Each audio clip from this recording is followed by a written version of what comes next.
atakena prayuktoya papam charati purusha anichanapi varshneya baladiva niyojita. So I don't want to do some wrong thing, but I am, as if by force, I have been dragged into doing something wrong. So Arjuna is asking Krishna, like, why I am dragged like this to do something wrong. So then, Krishna is mentioning that Arjuna, Kama yesha krodha yesha rajoguna samudbhava mahashano mahapapma vidyena miha vairinam. So there is one eternal enemy of you, Arjuna. So he is sitting on you like a ghost. He is actually sitting on you, and he is actually making you do all these things. Nitya vairina. Vairina means enemy, and nitya.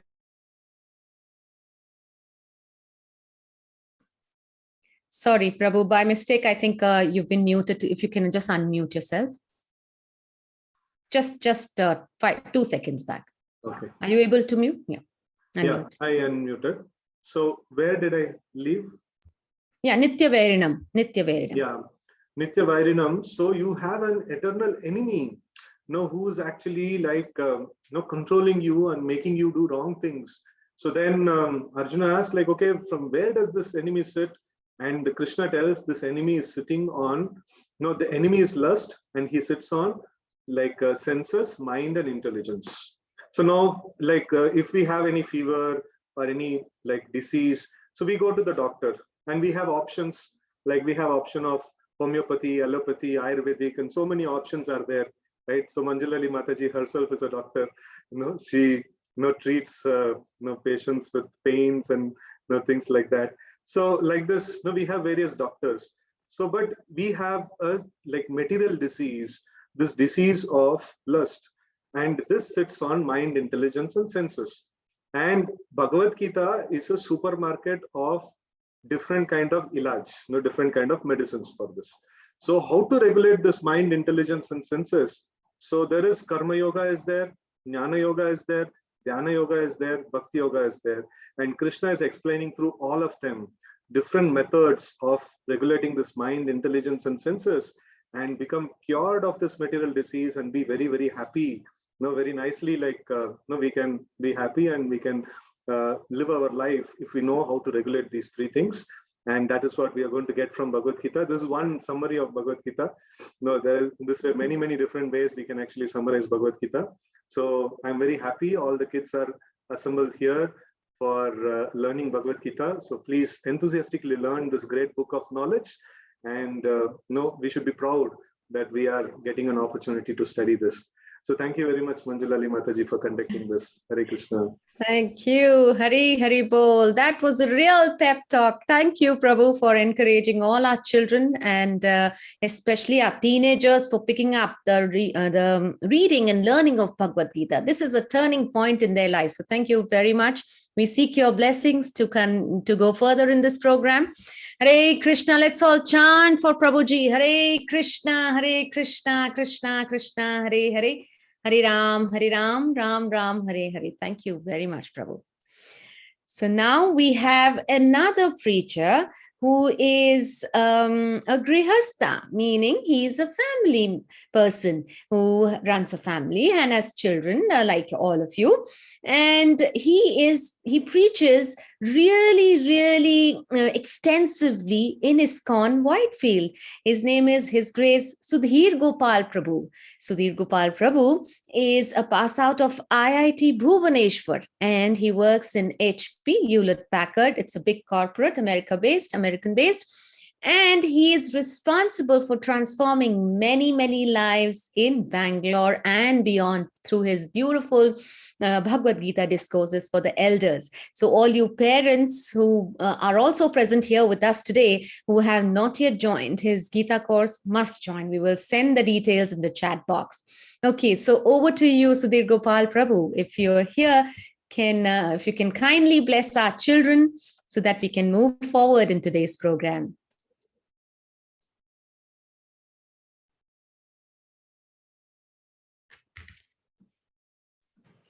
Is Prabhuji here? Hare Krishna. Hari Bol, Hare Krishna. So Hari Bol, thank you very much for giving us an opportunity to come here, because I also feel like I am also a teenager. I'm also not so old. So, but I'm really, really excited to be amongst all of you. And I know all of us, either young or old, we are really getting bored.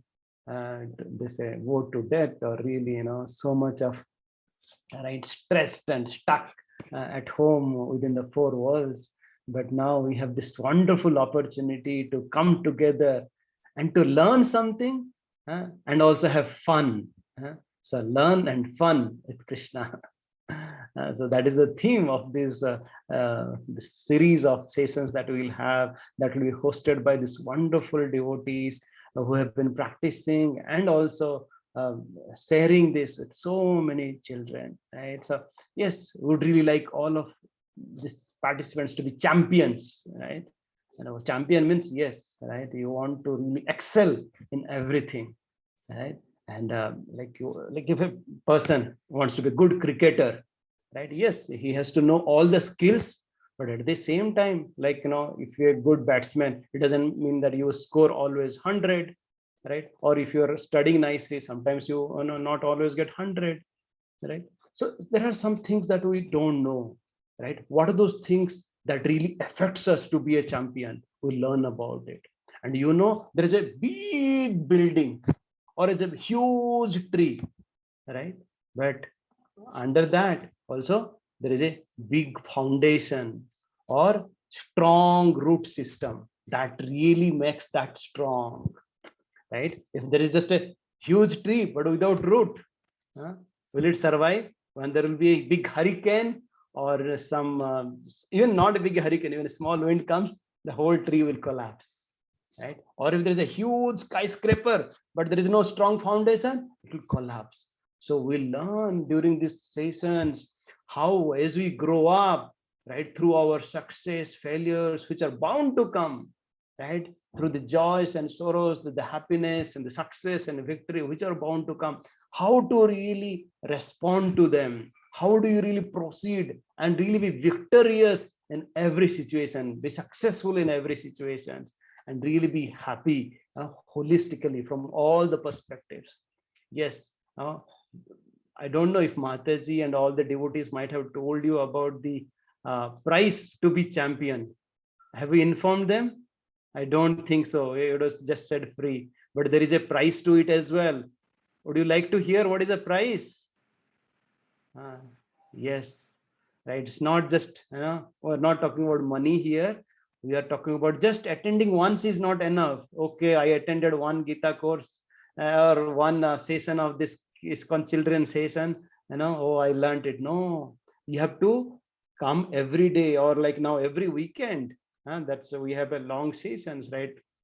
Just like once going to school is not enough, you have to go, right, every day. So similarly also, we'll have a lot of like series of sessions. We would really like all of you to attend all the sessions.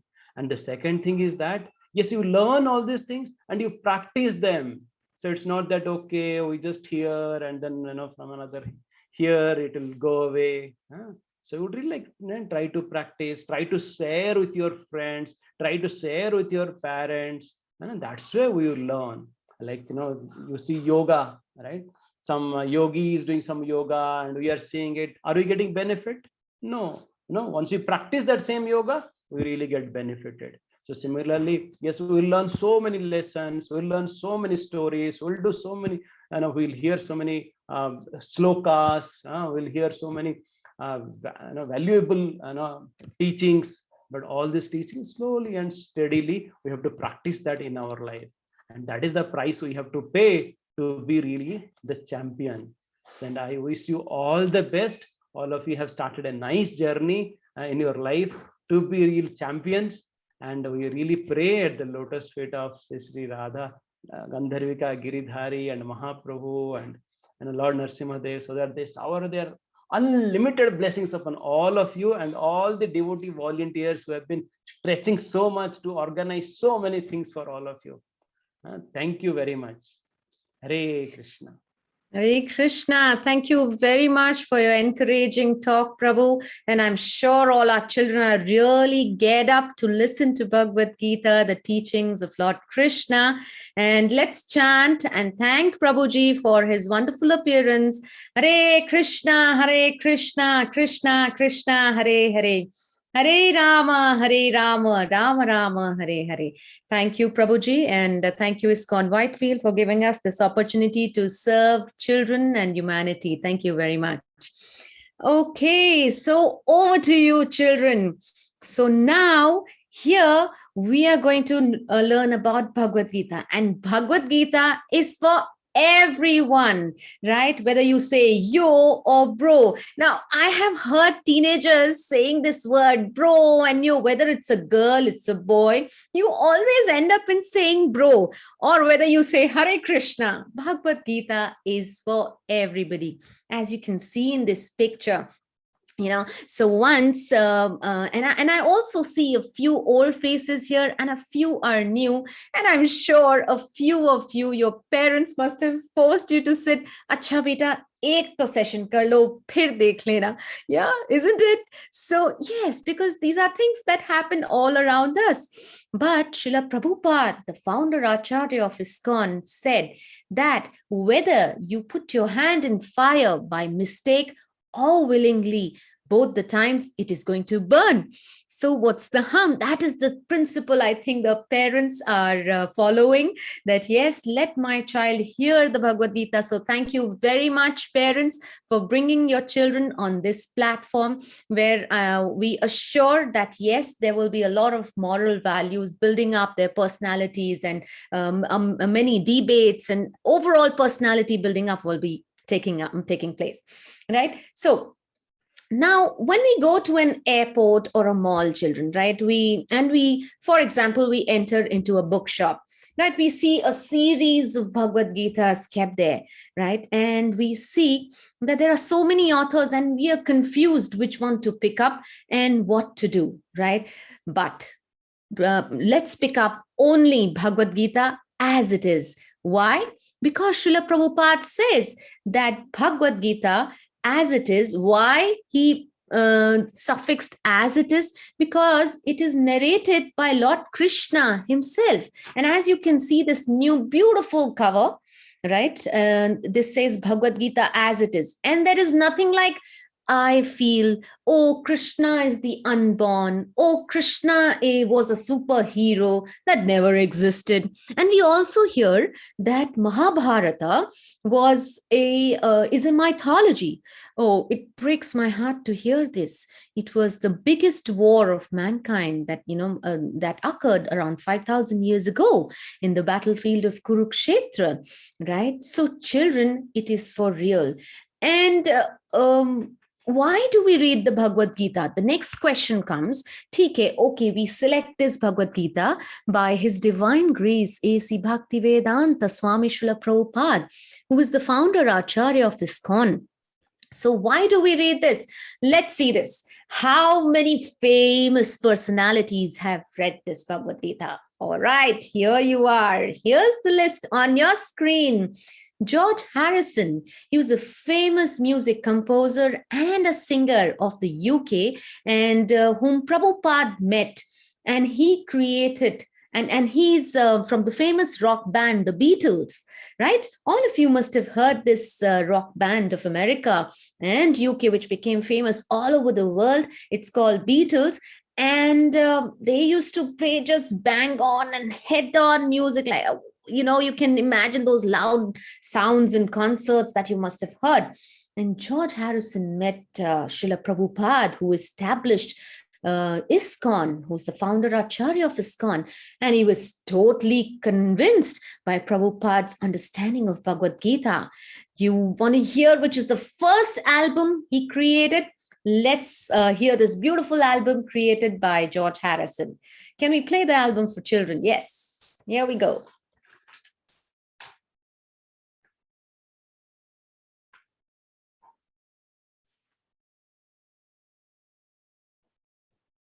Okay, we cannot hear the sound, as if.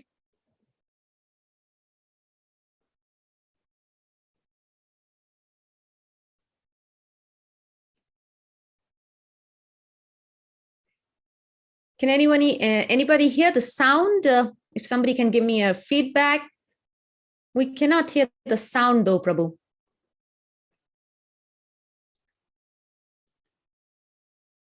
Okay, that's George Harrison on your screen. And I really want all of you to listen to how beautifully he sang. So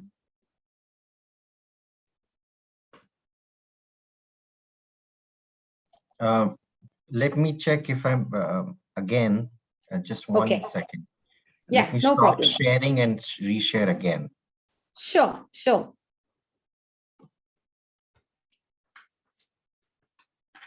Okay, so this is George Harrison, and so much so that he started chanting 16 rounds. You know, what is chanting? Chanting is the connection which connects us to Krishna. Like, for example, you have a phone number that you want to call your dad or you want to call your mother, and you have a specific phone number, 9891498776, and so on, right? If you dial a wrong number, you will not be able to talk to your mother or father. So the direct number to call Krishna and to talk to him personally is Hare Krishna, Krishna Krishna, Hare Hare, Hare Rama, Rama Rama, Hare Hare. Okay, so this is what it is. We're still not able to hear this. Yes, now. Yes.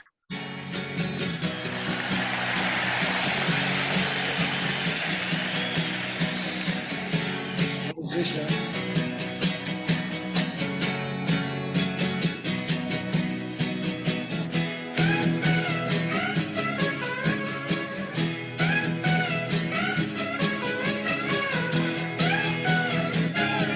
That's George Harrison.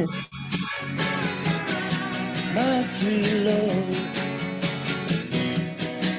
my Lord, my sweet Lord. I really want to see you,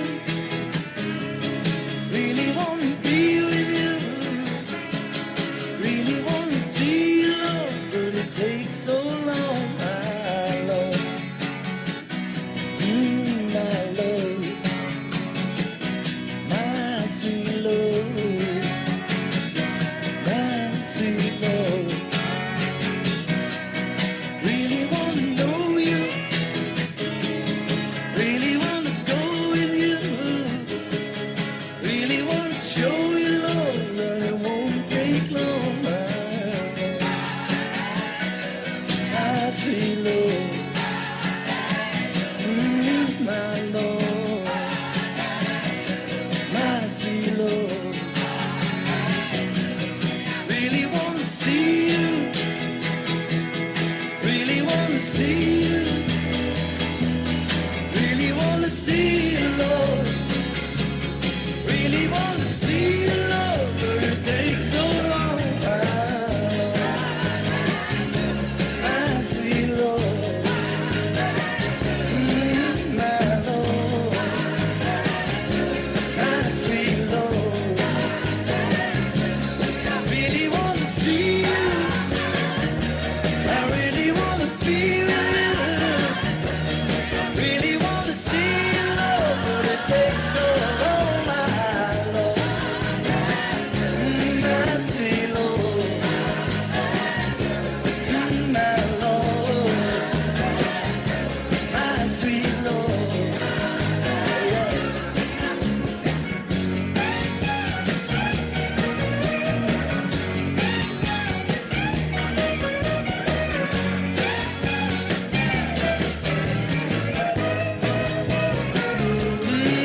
My Lord, my sweet Lord, my Lord, my sweet Lord. I really want to know you.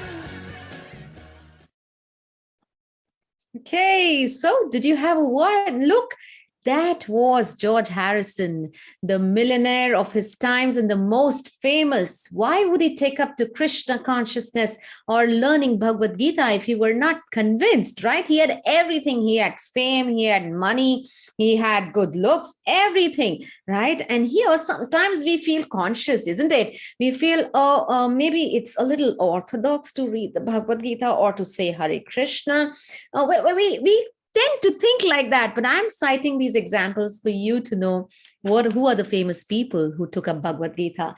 Next, we have on the list Tulsi Gabbard, right? And Tulsi Gabbard is an American politician, as you can see here. Yes, she's an American politician and she's also a United States Army Reserve officer, also the first Indian, to represent the Congress in America. And she says that she vouches by Bhagavad Gita as it is, right? And Bhagavad Gita has taken her through thick and thin in her life, through all the difficulties. You also see Sunita Williams, right? She is an astronaut, and she says that she said that she used to take the Bhagavad Gita to read up in space, Bhagavad Gita as it is.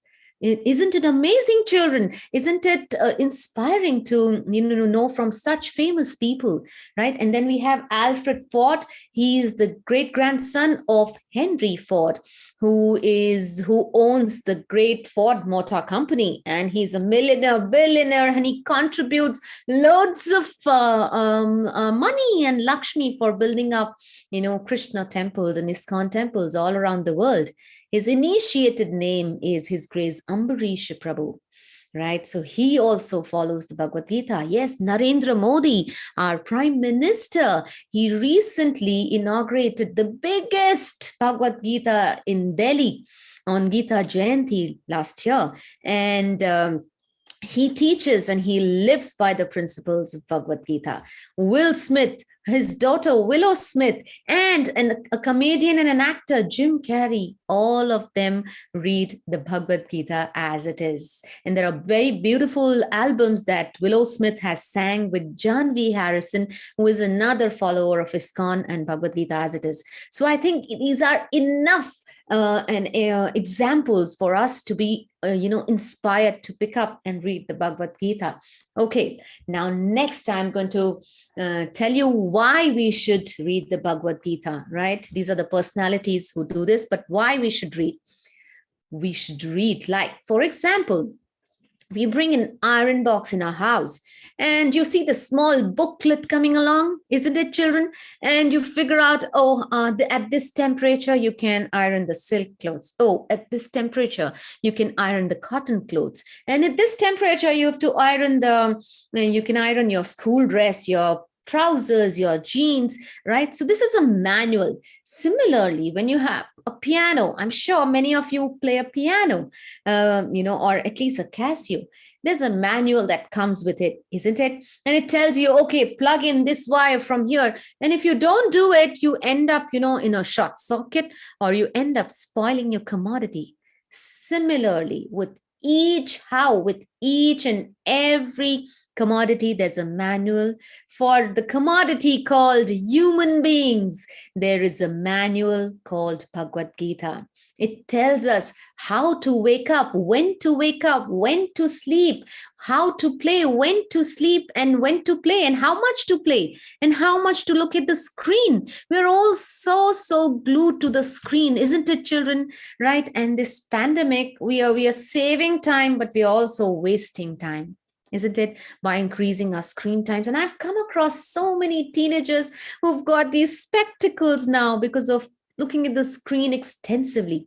So the manual for human life is the Bhagavad Gita. And if we don't use it, or if we don't end up following the Bhagavad Gita, we spoil our lives. We get into wrong habits. We get into wrong company. And then we just sit and cry, and there's depression and so on, right? But at least, children, for all those who are attending this, please inspire your friends to pick up Bhagavad Gita and read, and tell them that as for each commodity, there is a manual. There is a manual for human life, which is the Bhagavad Gita, right? Now, Why should we try to understand the Bhagavad Gita? Right? We learned who all read the Bhagavad Gita, and again, why should we learn the Bhagavad Gita? Because it's a manual. Another point that comes up to our mind, right? Why should one try to understand Bhagavad Gita? Okay, let us first see, children, how are we similar to animals? Okay, look at this beautiful picture here. We eat, animals eat. We sleep, animals sleep. We produce young ones, or we produce children, which is called mating, and animals also produce their children. We defend ourselves, animals also defend themselves, right? So it is said that the amoeba, the smallest of microorganisms, right? That little microorganism also tries to save itself. For example, when I was studying my medicine and my physical therapy, we had these slides on which, the small slides on which we would take a stool sample, right? A stool sample would come, and in that stool, we had to examine the activity of amoeba or the bacteria which was present in the stool. So, and there was a small fire burning under that glass plate, right? So we would actually see through the the Passcode, that the amoeba in the stool would move away from the fire, from the heat, right? So what is it doing? It is the smallest microorganism, a unicellular, one cell microorganism, which has a tendency to defend itself from, from the heat. So do we defend ourselves, isn't it? All of you, all those, I'm scared of dogs, but all those of you who have pets may not be scared. But people who are scared of dogs, or people, whenever there's a harsh rain or sun, we take an umbrella, we try to defend ourselves, right? So this is the common, these are 4 things common: eating, sleeping, mating, and defending. 4 things which are common in animals and in humans. But if we end up only doing this, if we want to study, become an IAS officer, become an IITian, become an engineer, become a doctor, just to do these 4 things, then are we any day better than the animals? No. So how are we better than the animals? How do we become better? When we inquire about God, about ourselves, and the relationship between us and God, right? That is thinking time, children. Think, why are we emphasizing so much, right? And again, the question comes, why should we try to understand the Bhagavad Gita? Because we are trying to make permanent solutions to all our problems. Believe me, children, Bhagavad Gita has solutions to all the problems. Mahatma Gandhi would take up Bhagavad Gita, and he would say that, whenever I was stuck in the midst of a problem, I would just pick up Bhagavad Gita and open randomly a page. That's what he would say. And I would get the answer of all my problems.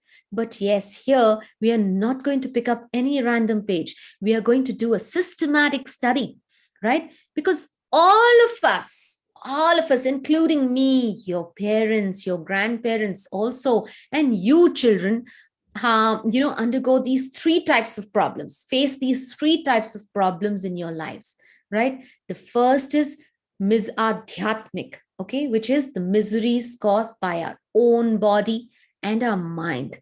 Sometimes our friend says something to us and we feel so bad. Or when we play a game of tennis or badminton and we lose badly, right? Now that creates an impact on our mind. Oh, wish I had taken this shot like this. Wish I had done it like this. And I wish I had stretched my body well. I wouldn't have lost the game. And you keep thinking, and that gives you a lot of mental agony, isn't it? Are you at rest? So that is the adhyatmic type of problem. The second is adibhautic, which is miseries caused by other living entities. Maybe you're attacked by a tiger, as you can see in the picture, or nowadays there's coronavirus all over, isn't it? So either you're attacked by coronavirus and you get this fever and really your body goes really down. That is called adi bhautik. And adi devik means miseries caused by natural disturbances like the earthquake and volcano eruptions and seasonal changes also sometimes, right? They give us cough and cold and we keep coughing and we have a lot of. So these are the three types of miseries: adhyatmik, adi bhautik, adi devik. So there is permanent solution in Bhagavad Gita. Yes, as Prabhuji was also mentioning, that there is allopathy, there is homeopathy, there is Ayurveda, and so on, right? There is also Bhagavad Gita, right? So this is why we should try to understand Bhagavad Gita. And how should we understand the Bhagavad Gita? Now the question comes, how? It is not a mythological story, but a true historical event, right? I'm going to show you a video, but also before that, let's cover the second point. Bhagavad Gita means Song of God, right? It means that one should accept the speaker, Lord Krishna, as God, at least in the beginning, at least theoretically. And as we go on, Krishna will reveal it to you that he is God. All right. So let's have a look at this video here. What you are hearing is an elephant in South Korea apparently speaking Korean. An international team of scientists say Koshik may be imitating human speech because the 5.5-ton animal is lonely. The 22-year-old can belt out 5 words, ranging from hello, sit down, and good. The thinking is the elephant started talking as a way to bond with his keeper, separated from 2 other elephants. His keeper says it was more like making a sound in a peculiar form, by sticking his trunk in his mouth to mimic the sound. As I never imagined that an elephant could say the same word as a human by sticking his trunk in mouth. It was very amazing and marvelous then. Researchers have been studying Koshik since 2010. They say he may be just vocalizing the sounds, rather than understanding their meaning, all to get closer to humans.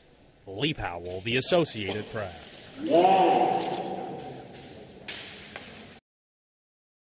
Okay, so this is Koshik the elephant, and this elephant apparently he speaks Korean. When we see such things, we try to what strikes us, right? This is very unusual, isn't it? If you would have, it is actually very unusual, right? An elephant speaking Korean, right? And also we have seen these tightrope walkers, they walk and they cross the Niagara Hills and they, with a stick in their hand. And we are just flabbergasted to see them. How is it possible? When we believe such things, children, I want you to put your thinking caps on and also think, if such things can happen now, right? Why do we reject the scriptures so conveniently? Why do we say, oh, this is mythology? Oh, Krishna is an imaginary character. Why do we so conveniently do this? Time to think, right? Some of you may say that seeing is believing, right? Some of you may say, yes, that seeing is believing. And who all come in this category? It's the scientists, teachers, children, people, everyone around us. Oh, dikhao, where is Krishna? Show us your God. Where is he? We want to see him. So definitely everyone needs a proof.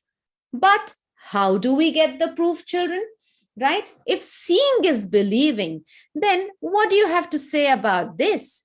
Take a cup of water or take a half glass filled with water and insert a pencil into it. And what do you see? You see that the pencil seems half broken. And when you take it out, the pencil comes out in one piece. Is that magic?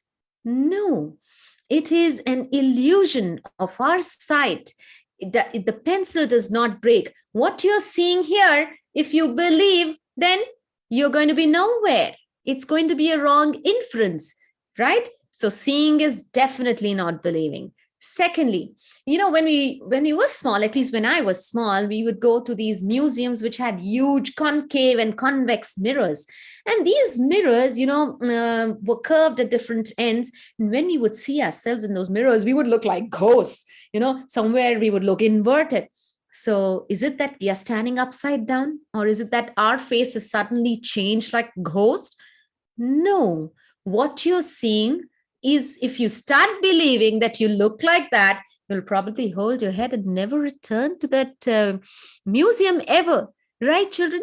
So seeing is definitely not believing, right? Let's have a look at another thing. Our senses are imperfect, isn't it? What are our senses? Eyes, nose, ears, tongue, and touch. These are the 5 major senses that we have, right? Eyes. Now, we want to see Krishna and the Lord of the universe with these eyes. How is it possible? For example, if I switch off all the lights of this room and completely darken it and darken my screen, will you be able to see me? No, right? There is a limitation of our eyes, that our eyes can see only when there is light, and in darkness, we cannot see. So how can we see that huge and the magnificent Lord with these eyes? When Krishna wanted to show his universal, gigantic form with thousands of heads to Arjuna before the battle of Kurukshetra, he gave Arjuna that special vision. Now, Krishna is going to give us that special vision through Bhagavad Gita. Bhagavad Gita as it is will give us that vision with which we will definitely see Krishna. Okay. Our ears cannot hear ultrasonic sounds. Bats can, you know about this fact. This is a very well-known fact. We cannot hear ultrasonic sounds. So we cannot hear Krishna, right? With these ears. Now touch. Keep your hand on few ice cubes, right? Your hand becomes numb. And if I poke you with a needle also, you will not come to know even a single bit. Why? Because your hands have been numbed with ice. So isn't it an imperfect sense, the touch, right? How can we touch Krishna with these imperfect hands, right? Tongue. For example, children, you drink, your mama says, okay, quick, you have to sit for your online classes now, drink this hot milk. And sometimes maybe the milk is too hot and you drink that milk and it burns your tongue, right? The tip of your tongue. For a few days, you're not able to taste anything, isn't it, children? And you feel your tongue is very rough and you feel a lot of discomfort. So again, our sense of tasting is imperfect. Our tongue is imperfect. And, if you've been, our sense of smell, if you've been to these perfume shops, they keep, you keep smelling different kinds of perfume before ultimately buying a bottle. And they give you these coffee beans to smell. Why do they do that? Because our nose has the capacity to smell only one type of smell at one time.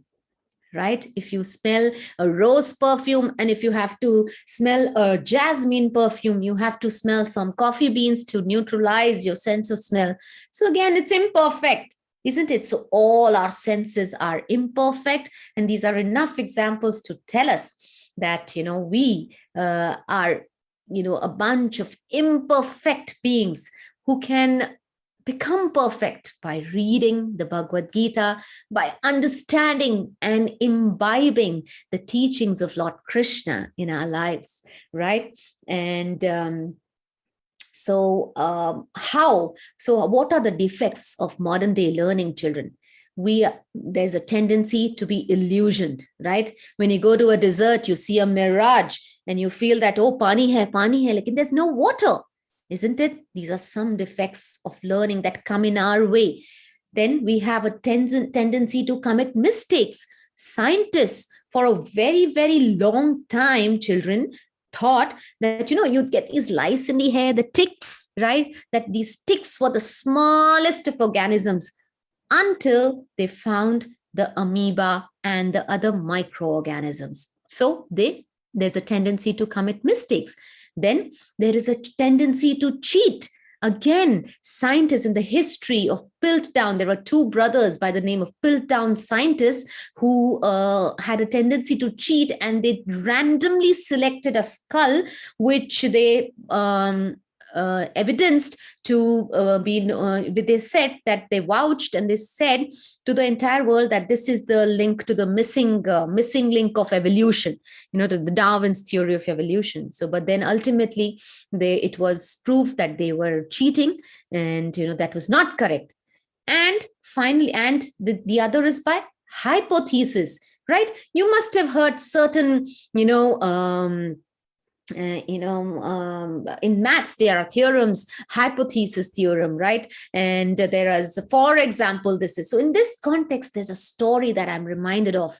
There were 6 blind men, and they were going to see an elephant for the first time. So one blind man was asked to hold the tail of the elephant. And so he said, oh, the elephant is nothing but a rope. So then the other blind man was asked to hold the ears of the elephant. So he said, no, the elephant is not like a rope. The elephant is like a big fan.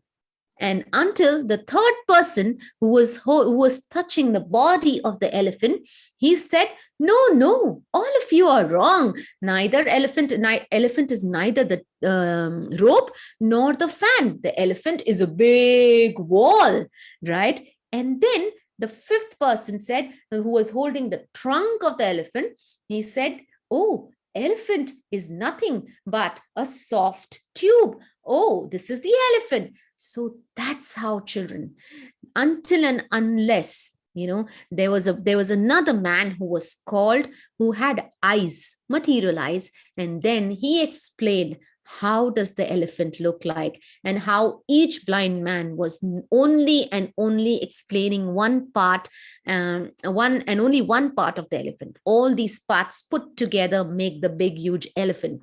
An elephant is neither a rope nor a fan, a wall, a tube, etc. Elephant is a gigantic animal. So, children, for us also, we are like those blind men who don't know about Krishna, and we keep guessing, oh, Krishna is this, he's a superhero, he's the unborn within you, oh, he is a mythological character. But until and unless we don't come across a guru, a bona fide spiritual master that we hear from, right? And Srila Prabhupada is our spiritual master, grand spiritual master. And then he initiated, or he made many more disciples who are now making more disciples. And that is the chain of disciplic succession that follows. Right? Here we end today's session. I hope that you are somewhat convinced that why we should read the Bhagavad Gita, how we should read it, and from whom we should hear the Bhagavad Gita. So don't just pick up any other Bhagavad Gita, just Bhagavad Gita as it is. And as the Bhagavad Gita says, this is a beautiful shloka from the 4th chapter of Bhagavad Gita, 34th shloka. Tad vidhi pranipatena pariprashnena sevaya upadekshanti te gnanam gnaninas tattvadarshina. Try to learn the truth from that spiritual master because he has seen it himself. Right? So, children, let's continue this journey. See you all on next Saturday, 4:30 p.m. And we now have just 5 to 7 minutes. We are opening the chat for any questions if you may have, right? So Debashis Prabhu, we can open the chat box for children so that they can, and also any comments, any suggestions, parents, please feel free to let us know how we can serve you and your children better. Thank you. Hare Krishna. So the chat has been enabled for everyone. Anyone can just type their question. Or even comments. How did you find this session? Okay. I love the class. Gaurangi says, thank you very much, Gaurangi. That really encourages us. Deepika says, amazing class. Thank you very much, Deepika. Okay. Very good. Thank you. Thank you. Okay, what age can we take Diksha? Oh, we have a realized soul here. Okay, there's no age. Children as young as 14 years of age also take Diksha, but there's a process to it. We will take you through that process. Okay. Yes, how to believe Krishna was there. Next session, we are going to open all the facts that Krishna was there. For now, you theoretically believe that Krishna is there. And if you believe that an elephant can speak Korean, then we have to believe our scriptures, right? Okay, we will put you in the WhatsApp group. All those who want to, thank you very much. Thank you very much Mataji, for there was a all your comments. question. Krishna is blue in color. Why Krishna is blue in color? Anything pertaining to today's class, children, we are going to take you. So first and foremost, Krishna is the Supreme Personality of Godhead. He chooses to come in different colors, in different eras, like Lord Ramchandra came as white, right? And he also came as Varahadev, as red. And, in different millenniums, Krishna appears in different colors, right, to perform the different leelas. Krishna's blue color depicts the Navaghana Shyam color, which is the color of a newly formed cloud, right? And that is the color which attracts all the yogis, all the beautiful gopis of Vrindavan, and it steals the heart of Mother Yashoda and Nanda Maharaj. Okay, children. Any other questions, Prabhu, today pertaining to today's class we can take up? There is a question, what will we learn in Bhagavad Gita class? And there was also a question that will this class happen on Saturday again? So yes. Yes. Okay, this class will happen every Saturday, 4:30 p.m. And you can see, all of you who have missed it can see the recording on ISKCON Whitefield's YouTube channel. Please subscribe on that channel. And also, all of you who do not have the Bhagavad Gita as it is can actually, Prabhu, if you can put the Go Gita link, gogita.com, they can buy their Bhagavad Gitas from this link. Sure. Right? And it's an online portal, and you can select the option and you can write in your address, it'll reach you. By next class, children, please have your pen and a small register which you dedicated for this class, and also the Bhagavad Gita as it is ready. So the program will go in this way. We are going to cover 108 major shlokas of Bhagavad Gita, and we will have a story associated with each shloka, right? And what will you learn from that class, the takeaway from that class, right? So thank you very much for joining today's program, children. A big Haribol to all of you. I think Galaxy M31, he wants to ask something. He's raised his hand. Please write in your names, because it's not nice to call you Galaxy M31. What would be your name? Yeah, would you unmute yourself? Okay. Or probably just type in your question. Debashis Prabhu, can you coordinate with him? Yes, And I have asked to unmute. Okay, or he could also type his question. Yeah.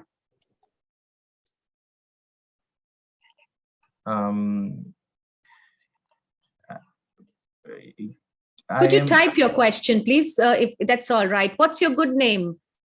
What's your good name? Can you type in the chat box?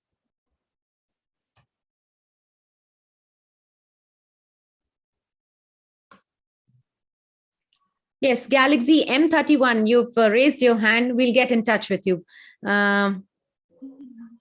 The channel's name. Okay, the channel's name is ISKCON Whitefield. Prabhuji, can you please type in ISKCON Whitefield YouTube channel? Right, that is the name of the channel, right? You can subscribe that. Okay, see you next Saturday. A big Haribol to you. Excuse me, ma'am. Krishna. Yeah, yes. Ma'am, how many hours is the class? 1 hour, 45 minutes for my speaking and another 10-15 minutes for you to ask questions. Okay? Okay. Thank you. Hare Krishna, Krishna Krishna, Hare Hare. Hare Rama, Rama Rama, Hare Hare. So stay tuned and join us next week. Hare Bol.